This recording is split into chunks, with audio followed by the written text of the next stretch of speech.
Bienvenue sur Parlons de votre mental, le rendez-vous pour venir booster vos ressources psychologiques et votre mindset en écoutant des invités inspirants chaque semaine.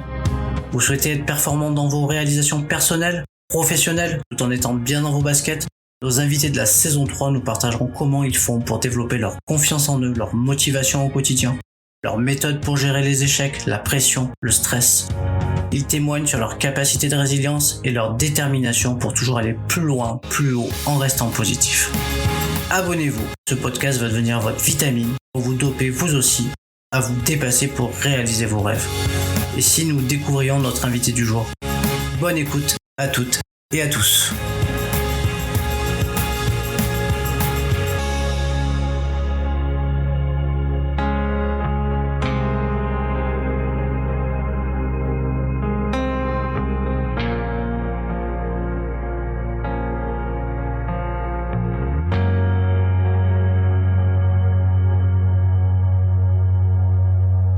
Bienvenue à toutes et à tous pour un nouvel épisode de Parlons de votre mental. Et aujourd'hui, j'ai la chance de pouvoir accueillir dans ce décor un petit peu de cuisine sympa, Zoom Café via l'application Zoom, du coup d'accueillir Caroline Jurado, la reine de la crypto.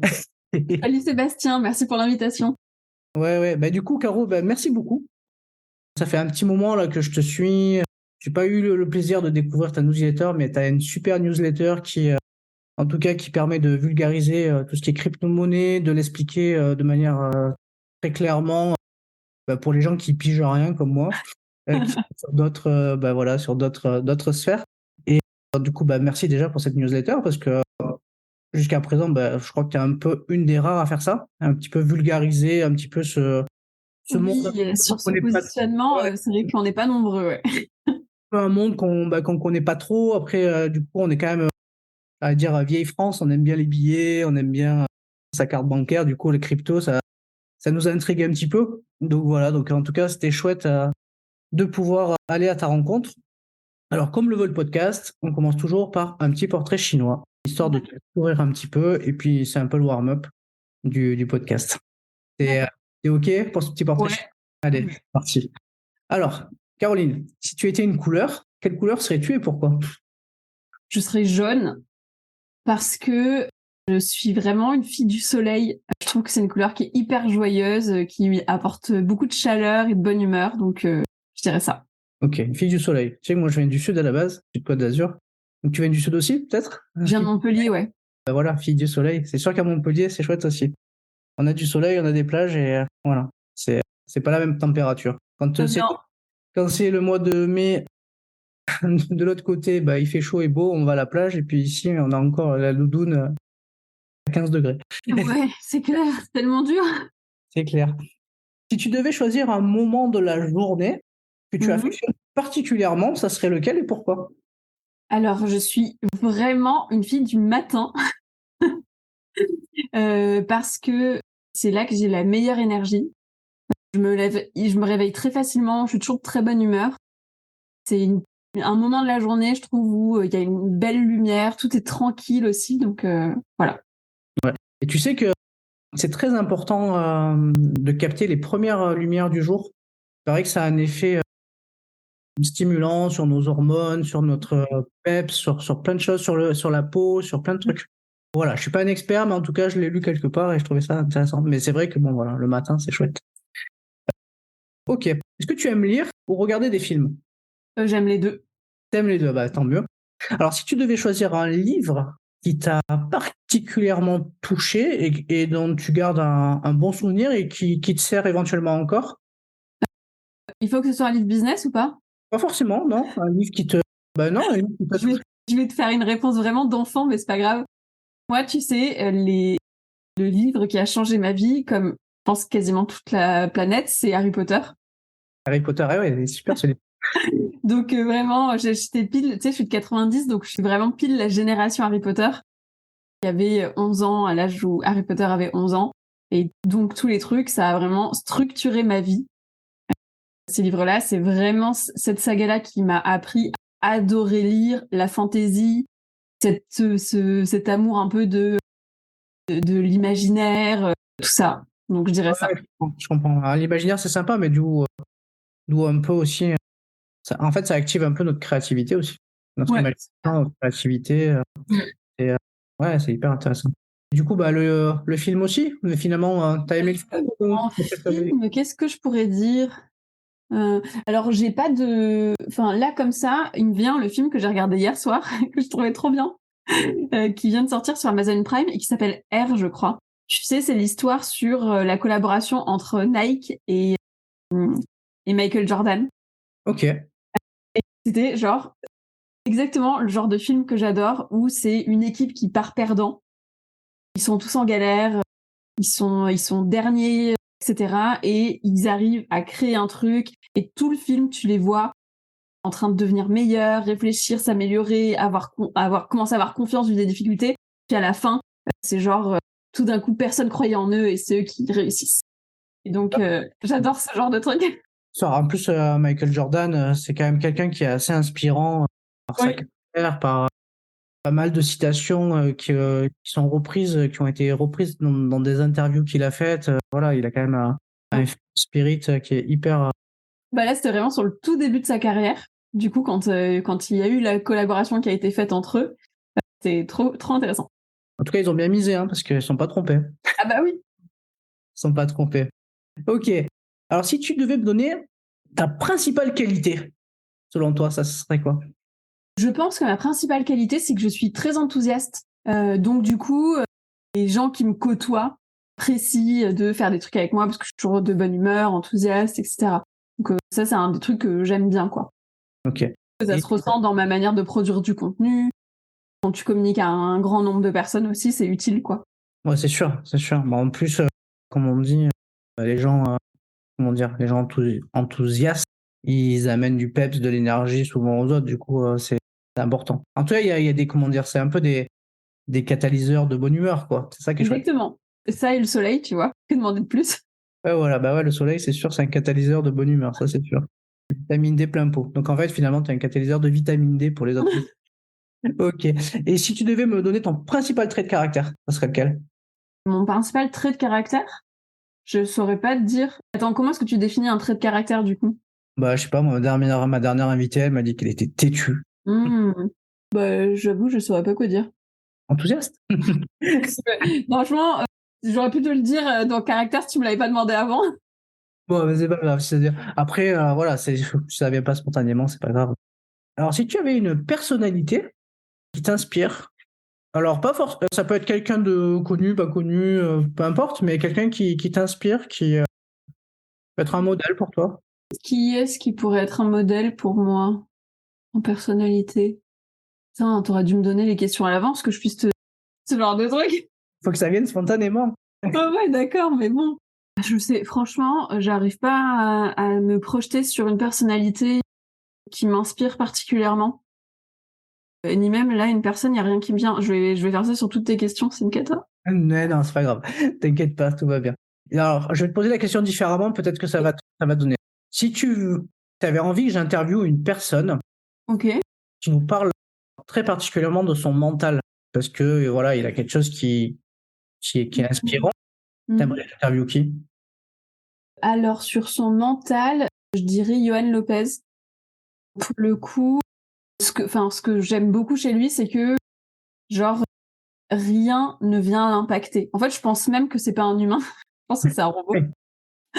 Mais est-ce que du coup, il est très, contrairement à moi qui ai des énormes variations, lui, il est très très flat dans sa manière de gérer les choses.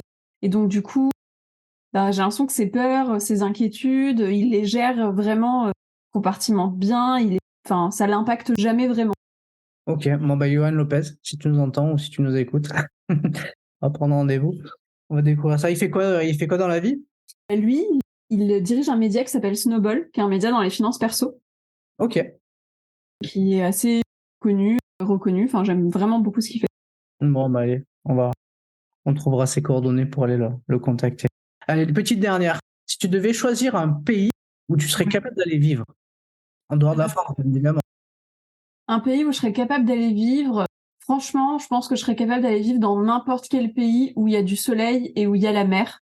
En vrai, mon dream, ça serait d'aller vivre sur une île où il y a personne, juste le soleil et la mer. Voilà, un ordi, une connexion. Ouais, bah, franchement, limite, hein. Ah ouais, à ce moment. Ouais, c'est vrai que bon, en tout cas, bon, ça serait triste de pas recevoir ta newsletter. Mais sinon, non, mais moi, je suis très attirée, oui, par les pays du sud de l'Europe où je trouve qu'il y a vraiment cette espèce de bon vivre, du sud de l'Espagne, du sud de Portugal, du sud de l'Italie. Enfin, ce truc un peu Dolce Vita, je pense que c'est probablement parce qu'on vient de passer l'hiver et que moi, je suis pas partie, que je suis restée à Paris, mais je suis vraiment en manque de ça, quoi. Ouais, en fait, là, quand tu me dis Espagne et tout, ça, là, tu m'as envoyé à Séville en 2 secondes. Ce que j'allais dire, purée à Séville où ça sent la fleur d'oranger dans les rues, Ouais. c'est ça la vie qu'on mérite. Boire une bonne sangria. C'est clair. Voilà. La dernière fois que j'y suis allé, c'était dans une hacienda, c'était trop bien. Mm. C'est le cœur là-bas, en fait. Et puis les gens sont chaleureux, donc c'est super agréable. Bon, bah super, tu vois, on y est arrivé, tu n'avais pas besoin d'avoir les questions. Ok. On revient sur ton parcours. Mm. Est-ce que tu peux nous en dire un petit peu quelques-unes? Alors, du coup, comment t'es arrivé jusqu'au crypto? Bah là, du coup, tu gères ta propre entreprise, mais tu as toujours fait que ça ou c'est quoi un peu ton parcours?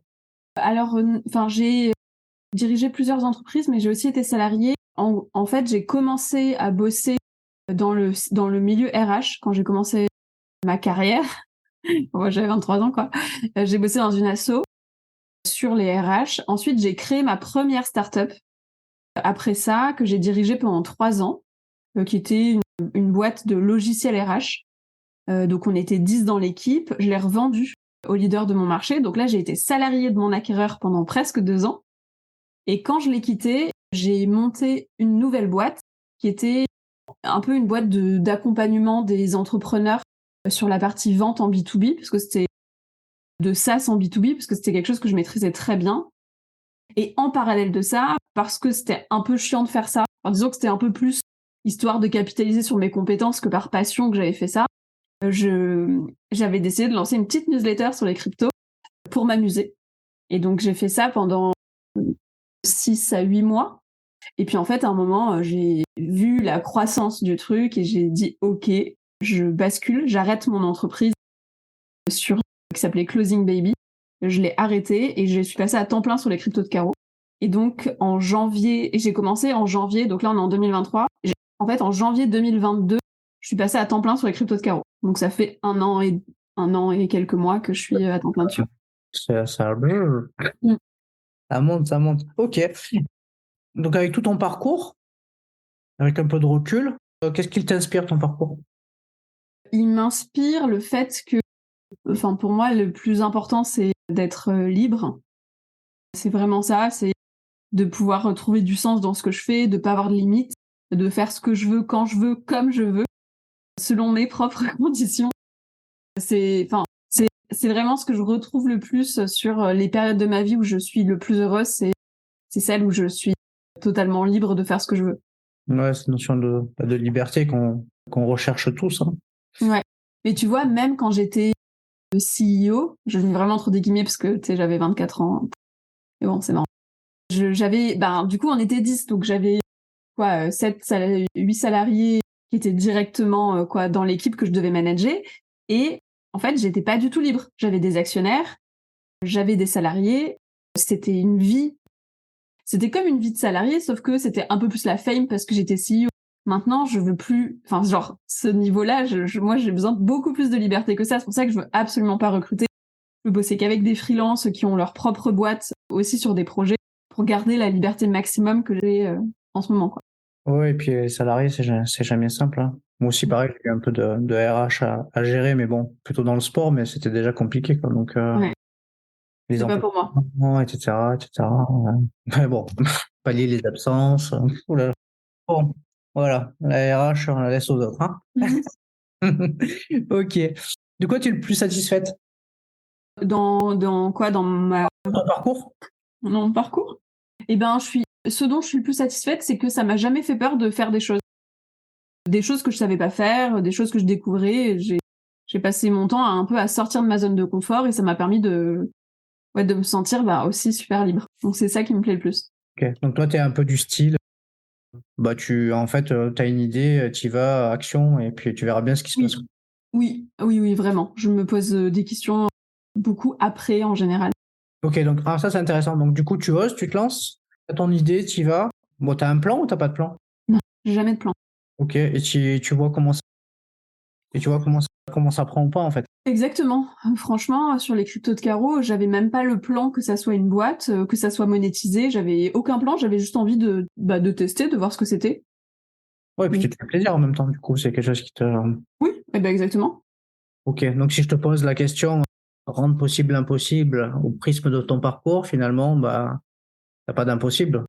Putain. Non, non, il n'y a pas d'impossible. Ok. On va parler de ton mental maintenant. Oh, purée. Ok. Si tu veux définir ce mot mental, alors je te demande pas de me donner la définition du dictionnaire, hein, mais si tu devais Mm. définir toi ta propre définition de ce mot du mot mental, tu te définirais comment? Bah, je sais pas, j'ai l'impression que le mental, c'est un peu ta solidité, ce qui fait que tu vas avancer, quoi, dans tes objectifs. Et si tu devais décrire une personne qui a un bon mental, comment tu dépeindrais cette personne-là? Et ben, je dirais que c'est quelqu'un qui, alors attends, un bon mental, selon moi, ça serait quelqu'un qui est positif, qui a des objectifs, qui y va, qui avance, qui et qui se laisse pas ralentir par son mental, je dirais ça. Pas trop impacté, que l'extérieur n'impacte pas trop son mental, je dirais. En fait, quelqu'un qui est capable de nuancer un petit peu aussi, ouais, Ouais, de les, prendre du recul. Enfin, capable d'aller dans une montgolfière et regarder les choses de plus haut pour ouais, aussi, ouais. prendre des bonnes décisions. Ok. Alors, je vais te poser la question, mais je connais déjà la réponse. Est-ce que selon toi, l'enthousiasme est primordial pour le mental? Eh ben, je sais pas s'il l'est dans l'absolu, mais pour moi, en tout cas, il l'est absolument, oui. Genre, j'arrive à rien faire si je suis pas enthousiaste de le faire. Est-ce que tu te prépares mentalement? Est-ce que tu as des choses que tu mets en place? Alors, ça se trouve, tu les mets en place, comment dire, de manière inconsciente, mais est-ce que Euh, tu fais? alors, j'ai des petits rituels. Alors, tu vas me dire si c'est ça, mais typiquement, je sais que ben, quand tu travailles tout seul et que t'as pas forcément enfin, t'as pas de personne qui est là pour t'obliger à faire des choses. Moi, ce qui m'aide, c'est par exemple, de préparer ma to-do des choses à faire à l'avance, genre la veille. Et je sais que quand je dors avec les informations de ce que je dois faire le lendemain, c'est beaucoup plus facile de m'y mettre. Ou alors, je sais pas si c'est ça, mais typiquement, je vais toujours ranger mon bureau avant de commencer à bosser. Voilà, je dirais ça. Oui, bah, en fait, tu te programmes pour ta journée du lendemain, quoi. Tu visualises un petit peu ou pas du tout tes journées? Du Euh, lendemain, ou juste, si, bah, en fait, la to-do, je visualise aussi tous les trucs que je dois faire et comment ça va se passer, etc. ok. Donc, tu utilises un peu ce qu'on appelle la visualisation mentale de la réussite, c'est-à-dire tu fais ta to-do, tu visualises les actions que tu dois mener et après, tu les visualises de manière positive dans leur réalisation, quoi. Ouais, je me visualise Ouais, surtout le midi sur ma terrasse au soleil en train de bouquiner, j'avoue. bah, c'est bien, ça. C'est une bonne préparation mentale pour se faire du bien aussi, hein. C'est-à-dire, en fait, dans la préparation mentale, beaucoup, on l'associe énormément à l'efficience et à la performance. Ok. Et il faut aussi la relier aussi au bien-être, c'est-à-dire que bien-être, pas de performance. Donc ça, c'est important. Est-ce que tu penses que c'est important de se connecter avec soi-même? Ah bah oui, je pense. Et est-ce que c'est quelque chose que tu pratiques? Est-ce que tu fais de la méditation ou est-ce que tu fais, je sais pas moi, des... Alors, je fais pas de méditation. Je fais, par contre, enfin, 3 fois par semaine, je fais un cours de dynamo. Je sais pas si tu connais, mais en gros, c'est du vélo en salle, mais du c'est cycling, du cycling dans une salle noire? exactement dans une salle noire avec des bougies, etc. Et alors, j'y vais vraiment 3 fois par semaine parce que souvent, je me sens submergée par mes émotions en fin de journée.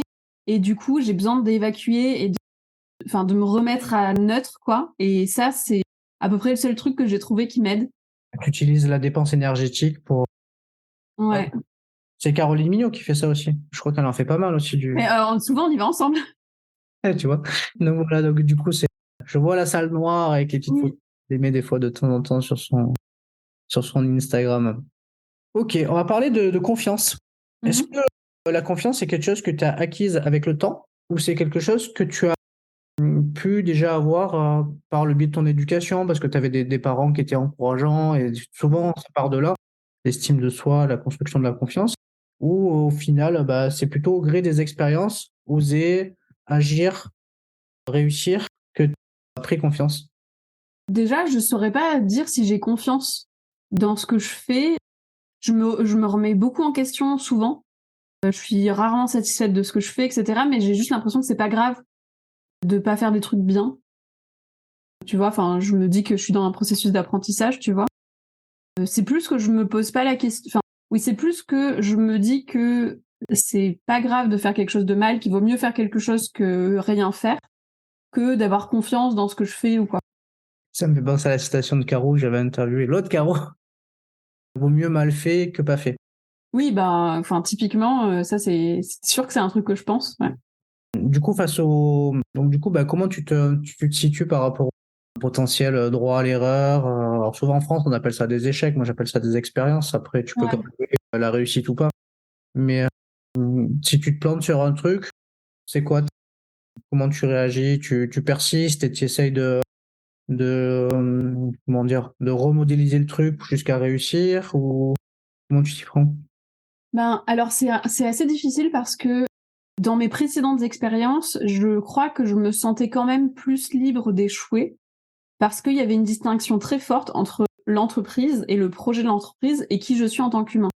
Et comme la façon dont ma boîte s'est lancée là, ça a été un peu parce que c'était mon image et c'était moi qui m'amusais sur un truc et c'est devenu un business. Du coup, j'ai pas encore, je pense, très bien formalisé le travail de il y a le business et il y a Caro et ce sont des personnes différentes. Et du coup, l'échec d'une action ou du business, ça veut pas dire que Caro est en échec. Ça, c'est des trucs qui sont pas encore super clairs pour moi. Du coup, je vis quand même beaucoup chacun de mes échecs comme des échecs personnels. Et ça peut aller très loin, du style, une vidéo qui marche pas, c'est un échec. Un contenu qui plaît pas, c'est un échec. Un client que tu signes pas, c'est un échec. C'est vrai que j'ai quand même beaucoup ce truc-là. Après, j'arrive quand même de plus en plus à prendre du recul. Et je me dis que de toute façon, il vaut mieux faire mal que pas faire. Tu vois, je Ouais, me bien dis sûr. que bon. Ouais, il vaut mieux oser et puis voir comment ça avance. Ça, c'est sûr. Ok. Mais du coup, tu as quand même cette distinction de, bah voilà, quand même, un échec, ça te pèse quand même un petit peu, quoi. Oui, j'ai quand même ce truc-là. Plus maintenant que j'ai du mal à distinguer l'entreprise de moi, que de plus en plus, je fais de plus en plus de la distinction et du coup, ça me dérange moins maintenant.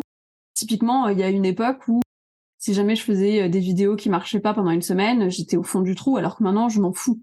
Vraiment, ça me fait plus ni chaud ni froid. Mais ça reste un apprentissage. C'est très aléatoire, les vidéos. Mm. Et, Mais je veux dire, je prends ça comme exemple, mais ça peut être n'importe quoi. Hein. bah, justement, par rapport aux vidéos, en tout cas, j'ai fait l'analogie un peu avec le regard des autres. Comment tu gères un peu le regard des autres? Je sais que, bon, bah voilà, les cryptos de carreau, c'est un peu un univers à plutôt connotation très très masculine, quoi. Donc, on vient souvent de chercher des, comment dire, Des noises. j'allais dire des puces dans la tête, alors que bon, il y a aucune raison. Ça, Mm. quoi. Comment tu gères tout ça? Parce que, enfin, bon, voilà, j'ai quand même eu l'occasion souvent, en fait, enfin, voilà, sur certains de tes commentaires, enfin, voilà, d'alpaguer un peu quelques abrutis. Bon, il faut les appeler comme ils sont, hein, des abrutis. Comment tu le gères? Parce que c'est quand même pas facile, parce que t'as quand même une grosse communauté. Les vidéos, elles font quand même beaucoup de vues, t'as quand même beaucoup de commentaires. Et puis, du coup, bah, tu te retrouves alpagué par on appelle ça des haters. Mais voilà, donc ça doit être pas facile à gérer. Comment tu fais pour le gérer? Ou comment tu as évolué, ou même dans la gestion De de ce ça? truc-là. Ouais. Ouais.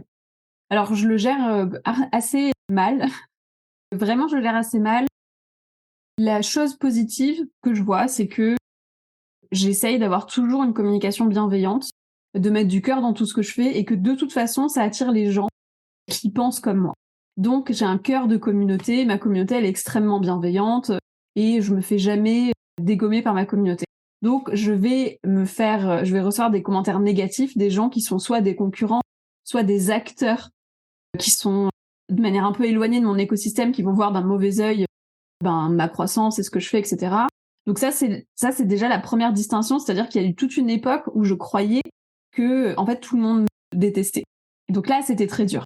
Quand j'ai commencé à comprendre en fait que les commentaires des haters c'était toujours les mêmes types de personnes, les mêmes profils, c'est toujours comme par hasard des gens qui avaient des newsletters concurrentes ou qui vendaient des espèces de produits dans la finance, qui n'avaient pas trop intérêt à ce que moi je sois connue, ou Enfin, c'était toujours les mêmes types, finalement, de personnes. Et donc là, j'ai commencé à me dire, c'est peut-être un intérêt business, finalement. Et donc, à le prendre un tout petit peu moins personnellement sur ces trucs-là. Et du coup, ce que j'ai mis en place quelques petits protocoles pour survivre à ça. Ça m'arrive quand même assez souvent. Dès que j'ai un pic de visibilité, ça manque pas, j'ai toujours un bad buzz qui part. C'est très, très régulier chez moi. Et donc, ce que je fais déjà, c'est que sur la majorité des réseaux sociaux, je ne vais jamais voir les commentaires. Vraiment, jamais, jamais. Il y a juste sur LinkedIn où je vais répondre un peu aux commentaires au début de lancement des posts parce que ça permet un peu de donner de la visibilité aux posts. Par contre, tu vois, j'ai souvent des gens qui font ça arrive d'avoir des gens qui disent des trucs très méchants sur moi, sur LinkedIn, et là, je demande à mon assistante de les bloquer. Je veux pas les voir, ces gens. Je veux pas qu'ils arrivent sur mes posts. J'ai pas envie de voir ça dans mon univers, quoi, qu'ils existent, mais en dehors de moi. Ça, c'est les premiers trucs. C'est assez rare que ça vienne jusqu'à mes DM. En général, il y a que ma communauté qui m'écrit en DM. Si je commence à recevoir des trucs en DM, c'est qu'il y a vraiment un énorme truc qui est parti en live. Et dans ce cas-là, en général, avant, je culpabilisais du fait d'être mal et de pas réussir à bosser. Maintenant, j'ai juste accepté que, malheureusement, avec le boulot que je fais et la haine qui existe dans mon écosystème, j'ai pas le choix que d'intégrer dans mon calendrier que va y avoir un temps de gestion de mes émotions et que peut-être qu'il peut y avoir une demi-journée par semaine où je vais pas bosser parce que je vais juste être mal parce que il y a eu des trucs que j'ai lus qui étaient trop méchants, trop violents, trop voilà. Et donc en fait, c'est juste que maintenant je culpabilise plus quand je bosse pas à cause de ça, quoi. Finalement, ils t'ont fait progresser. Ouais. Au final, tu vois. Donc, du coup, il y a aussi trouver du bon. Du coup, c'est souvent, en fait, c'est souvent dans l'adversité aussi qu'on progresse, hein, les gens qui nous mettent en difficulté, voilà, puis, on rencontre pas que des gens sympas dans la vie. Non. Donc, les rencontres, c'est aussi, le moyen aussi de progresser dans plein de choses et puis de savoir comment on peut se définir, quelles sont nos limites. Ça nous permet donc c'est toujours intéressant, voilà, de comment dire. Voilà, même si c'est des rencontres pas agréables, des fois, elles peuvent nous servir à mieux gérer celles d'après. Alors, pour rester positive, tu fais comment? Alors, je sais que tu te lèves, du coup, tu nous as dit que dès que tu te lèves le matin, tu es toute joyeuse et tout. Mais est-ce que tu as quelque chose qui te permet de conserver un peu ce peps, cette positivité tout au long de ta journée? En fait, quand j'ai pas d'événements extérieurs, je suis de bonne humeur, quoi. Disons que, j'ai l'impression que c'est un peu comme tout le monde, c'est-à-dire que si on n'est pas en train de m'insulter ou me taper dessus, je suis contente, quoi. Donc quand par contre on est en train de m'insulter et de taper dessus, je suis pas très contente. C'est sûr que ça me touche. J'aimerais bien que ce soit pas le cas. Et dans ces cas-là, il y a rien à faire, franchement, juste à attendre. Mais sinon, sur la journée, il fait beau. J'ai mon chat qui gambade autour de moi. Mon boulot, je l'adore et je fais ce que je veux. Ah ouais, c'est vrai. Tout le temps heureuse, quoi. Je suis en train de me faire rêver, là. Il m'a fait partir assez vite, là, je suis le chat. Ok. Alors, on va parler de motivation et ensuite on reviendra sur la gestion des émotions. Donc, Ok. est-ce que tu as des trucs pour te motiver? Eh ben, je pense que je suis une personne très basique. Mais tu sais, moi, ça me motive de ouf. Rien que de pouvoir barrer une liste de to-do. Donc en fait, moi, je fais ma to-do. Ça me fait plaisir de me projeter sur la faire. Et qu'ensuite ça fait. Et ensuite, du coup, le faire et barrer les trucs, ça suffit à me motiver. Mais dans un contexte aussi où je décide de tout, je comprends tout, je fais tout parce que j'estime que ça a un sens. C'est vrai que quand j'étais salariée et qu'on m'imposait des trucs, ça me permettait pas d'être motivée de faire ça, tu vois. Oui, c'est sûr. Il y a toujours les certaines contraintes qui sont, Oui. malheureusement, on peut pas faire avec. Bon, après, on a un peu des feux de tête. Des fois, c'est bon, voilà, faut s'adapter. Oui. Et après, c'est super basique aussi. J'ai l'impression que je te répète tout le temps les mêmes choses, mais typiquement les jours où il fait beau, je pense que ma motivation elle est à 1000, et les jours où il fait gris, j'ai un peu envie de rien faire, quoi. Après, c'est un peu, comment dire, c'est très végétal, j'ai envie de dire. C'est un peu comme les fleurs, quoi. Ouais, exactement. À partir du moment où il fait beau, hop, elles ouvrent leurs pétales et elles emmagasinent un max d'énergie Ouais, c'est ça. au soleil. Et puis quand il fait tout gris, ça se referme. Ok. Après, on est comment dire, tout ce qui est le soleil, prendre l'air, avoir ne serait-ce que boire de l'eau. Enfin, finalement, on peut se comparer un petit peu même avec des végétaux, hein. Ok, gestion des émotions. Bah là, on rentre dans un sujet qui. Est-ce que tu as déjà eu à gérer du stress? Alors, pas le stress tu sais, le stress qui te booste parce que tu as un événement un peu excitant et Ouais. tu as envie d'y aller, mais plutôt l'autre, le stress un peu pas agréable et souvent qu'on appelle, du coup, la pression, tu vois, une sorte de truc Ah pas. bah oui, tout le Et, temps. et du coup, comment tu fais pour gérer ça? Bah, je crois que je le gère pas très bien, hein. Ah, Non, tu mais dois le gérer quand même. Tu dois- ben, je pense, tu vois, mais ça, quand même, enfin, typiquement, moi, j'ai plusieurs types de stress, mais j'ai beaucoup, tu sais, le stress que tout s'arrête, que j'ai plus d'argent, plus personne n'ait envie d'écouter ce que j'ai à dire, et que je me retrouve sous un pont. Tu vois, j'ai beaucoup ce stress-là. C'est pas du tout un stress qui est rationnel. Enfin, vraiment, il y a 1 million d'étapes qui se passeraient avant ça, mais dans ma tête, ça existe beaucoup. Et du coup, je pense que ça m'arrive au moins une fois par semaine de faire une insomnie à cause de ça. Donc, c'est pour te Ouais. dire que je gère pas très bien, non? Ok. Bon, on va entamer l'accompagnement sur l'insomnie, la gestion. Après, ça peut être, ouais, ça peut être, comment dire, des peurs un petit peu inconscientes ou des choses. Mais c'est vrai que tu as raison. En fait, les choses sont des cycles. Il y a des choses qui peuvent s'arrêter, mais ça s'arrête jamais brutalement. C'est rare. Oui, et puis avant qu'on en vienne à que je dorme sous un pont, je Oui. pense que vraiment, il y aurait pas de raison de pas dormir la nuit à cause de ça, tu vois. Bon, et puis, tu auras bien comment dire, des amis qui, avant tout ça, auront la gentillesse de t'accueillir. Non, mais vraiment, ça a aucun sens rationnel.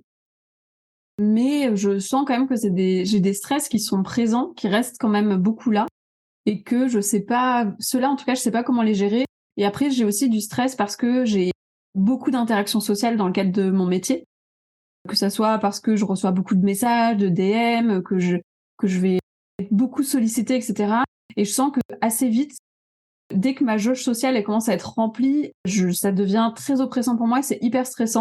Et dans ce cas-là, genre j'éteins mon téléphone, j'éteins mon ordi, je vais faire du jardinage et ça me... Liberté. Ça revient à cette première notion de liberté. Et ensuite, ce que tu disais juste avant, ça me fait beaucoup penser aux athlètes. La veille des compètes, souvent, pourtant, ils se sont super bien préparés, ils sont prêts et tout ça. Et pour autant, il y en a qui angoissent et qui se projettent pas forcément toujours positivement dans la réussite de leur compète du lendemain. Au contraire, Mm. parfois, ils se projettent à rater.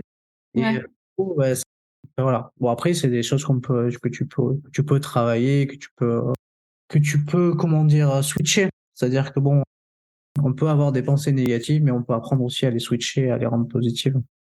La force du mental est assez forte quand même.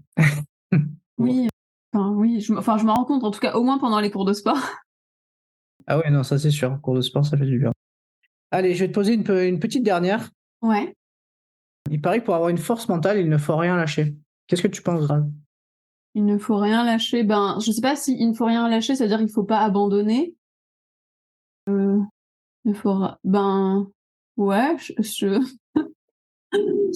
ok, il faut pas abandonner pour des mauvaises raisons, je suis d'accord. Mais il faut aussi s'écouter, quoi, pour être heureux. Je dirais, il faut rien lâcher, oui, sur des périodes, quoi. Il faut pas abandonner alors qu'on est près d'un truc qui nous fera du bien pour le plus long terme. Mais je sais pas, moi, je suis pas contre tout arrêter et faire autre chose si jamais t'en as juste marre, quoi. Ok. Ouais, mais c'est sur les 100, ouais, c'est ça, 140 interviews que j'ai pu faire. Chacun a une vision un peu différente du ne rien lâcher. Bah, il y en a, c'est le pitbull qui lâche pas le bâton. Et voilà, il y en a qui m'ont dit, bah, je lâche tout en fait. Mm.